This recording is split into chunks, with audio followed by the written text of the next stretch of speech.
Hey guys, welcome back to the program. Welcome back to the DeeTimeLove show. And today I've got a very interesting video for you guys. I've got a Q&A, a question that's come in from a loyal subscriber, a loyal follower of the DeeTimeLove channel. And he's given me even donations throughout the period of the DeeTimeLove channel.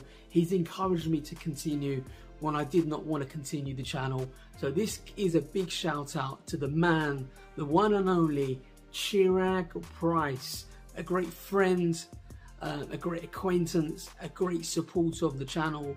And he's always asked me great intriguing questions. And he said, look, you're a man that dips in and out of affordable to premium watches.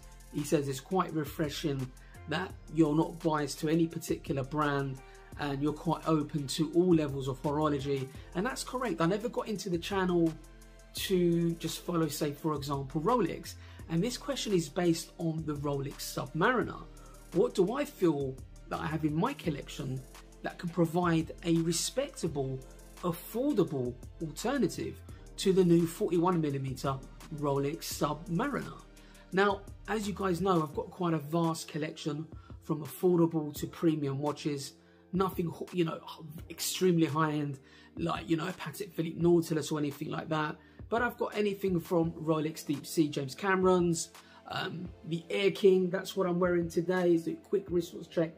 I'm wearing the Bloodhound. If you haven't seen the review and unboxing of this, check out the link in the description. I think you'll be pretty cool video, I have to say. I really enjoyed unboxing this watch, very cool indeed.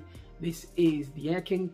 But yeah, you know, what are my affordable alternatives in my collection? So I'm going to give you a synopsis of what I think in my collection would provide you a respectable alternative. But I want to say this, and this is a warning: if you're only looking to buy an alternative because you believe that you cannot afford the Rolex Submariner, I would say to you guys, stop, start saving your money. Get a planner where you can put some money to the side and see whether you can buy a Rolex Submariner from the grey market. Doesn't have to be the latest model. If you want that look and design and you think that's the only watch that's going to scratch that itch, I advise save, save, save. However, if you're somebody that wants a good quality dive watch, something that is respectable, not a homage to the Rolex Submariner, but something that has some substance, and not a homage. I haven't got any homages in my collection, unless you think about Tudor Black Bay. That's not a homage. It's a sister company of Rolex, and it has its own substance. I'm going to give you some alternatives from Switzerland and from Japan that I think could provide you a good alternative, a great solution, and the respect within the watch community. So guys, let's change perspective. Let's get into the video. Well, first of all, I'd like to start off by saying this has been one hell of a challenge, looking into my watch collection and looking specifically at the dive watches that I have in my collection. I really struggled to really pinpoint which watches I believe tick off some of the same characteristics and expectations of a Rolex Submariner. And believe me, it was very challenging. I've got over 10 dive watches in my collection. All of them I love the looks of them, different palette, color combos, different types of bracelets from various different brands, from Christopher Ward, from Zelos, to Spinnaker, to Seiko, to Omega, from Tudor. But these three below here, I believe, is taking a hell of a long time, but I genuinely believe they are probably, and this may change by next week, some of the best alternatives I have in my collection. This is by no means the best alternatives you could find in the marketplace. There's such a wide range of different timepieces from different brands that will provide you some respectability in the watch community, but not on top of that, a watch that you can be proud of to own in your collection. But I'm going to go in terms of price order from the lowest to the most expensive. And the price range that I have here is starting from £750 sterling to around about £4,500, £4,750 sterling. But let's pick up the affordable solution. A watch that I believe is a great alternative to the Rolex Submariner if you don't want to spend the big bucks and you're not fussed whether the watch is from Switzerland, if you're not someone who is a watch snob but appreciates a respectable brand, you have to look at Seiko. Not Grand Seiko, not entry-level Seiko, the Seiko Prospects line. So if you look for that X, that is for Seiko's professional tour watches. This is a professional dive watch, and this is the Seiko Sumo, the 3rd generation, the latest model that has the 6R35 70 hours power reserve. And I'll leave a link in the description for you guys to check out the full unboxing and review of this particular timepiece. And I have to say, why did I pick this, let's say, over my Seiko SKX? Well, for one, I think we all have to move on from the Seiko SKX. Seiko provide a lot better dive watches, in my opinion, than the Seiko SKX. Yes, it is the icon. It is very iconic, and it is 200 meters water resistant, but it is a little bit more of a dinosaur. The quality of it isn't as good as the Seiko Sumo. This is sapphire crystal. The actual case and finishing of it is a cut above the Seiko SKX. It's got a sapphire crystal, but most importantly, the movement is manual wind, it's hacking, and it's got a 70 hours power reserve. It's a very cool watch for the money. It is a big chunky monkey at 44 millimeters. And let's say you've got a slightly smaller wrist, I would say look at some of the smaller Prospects dive watches from Seiko that come in at 40, 41 millimeters. But if you want something with presence, something with a bit of heft on your wrist, something that's going to stand out, and something unique and iconic to the Seiko range with that crown at 4 o'clock, it's a beautiful timepiece, very cool indeed.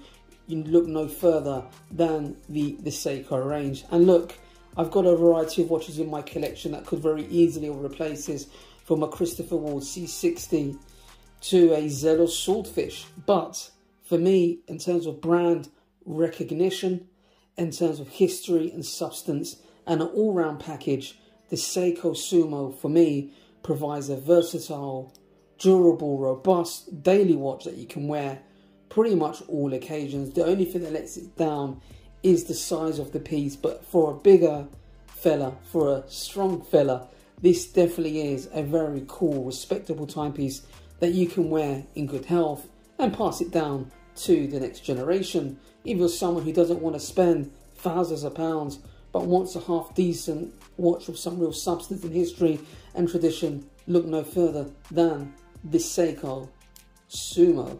But guys, if you want to look at the alternatives, look at anything from the Seiko Dive Watch Prospects range, a very, very cool indeed. And for me, you don't need to spend thousands of pounds on a Grand Seiko. For me, I think the Prospects line is very good indeed, and that's why it makes my list for my most respectable alternatives to the Rolex Submariner within my watch collection. Now we go up the notch and we go into the around about £3,000 sterling mark in the UK. I think these are just going over that now. And this is the Tudor Black Bay Burgundy, the one with the in-house movement. I've got it on the leather strap, I've got it on the rivet style bracelet, but I've put it on a 3D Super Oyster bracelet, which is amazing quality from Strapcode. If you're wondering why I've got a different looking bracelet on this, and it's got the easy release extension as well, hence why I was wearing it during the summer. But guys, what can I say about the Tudor Black Bay? Could you call it a homage? Or yes, you know, it has got cues to the iconic big crown Rolex Submariners of old, but Tudor is the younger brother of Rolex. Now, I don't want to go into too much of the history. I'll leave a link in the description because I've reviewed this watch many, many times. But for me, if you're looking for potentially Rolex quality and you don't want to spend Rolex prices and you want a design that plays homage to some of the most desirable Rolex subs of the past and Tudor Submariners of the past, then look no further than the Tudor Black Bay. This is the 41.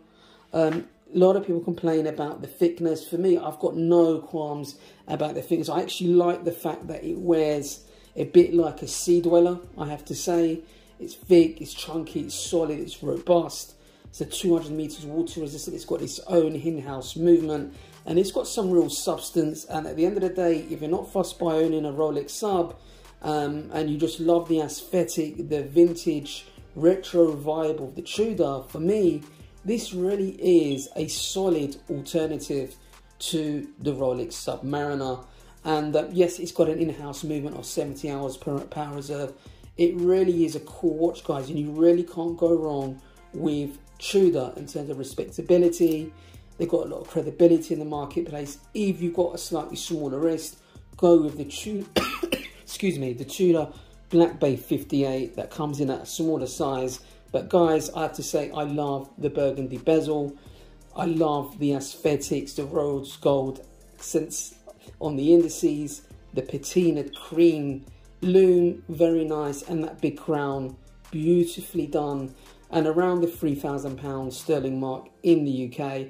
They are going up slightly in price. You can probably get them quite good deals on the secondary market. But if you're looking, you know, at retail price, you can literally walk in and pick one of these up relatively easily now in the UK. So they're very accessible, but also very respected in the watch community and have a real cult following, I have to say. Tudor Black Bay is Tudor's most popular watch and most in demand for good reason. And this is the watch that really put Tudor back on the map.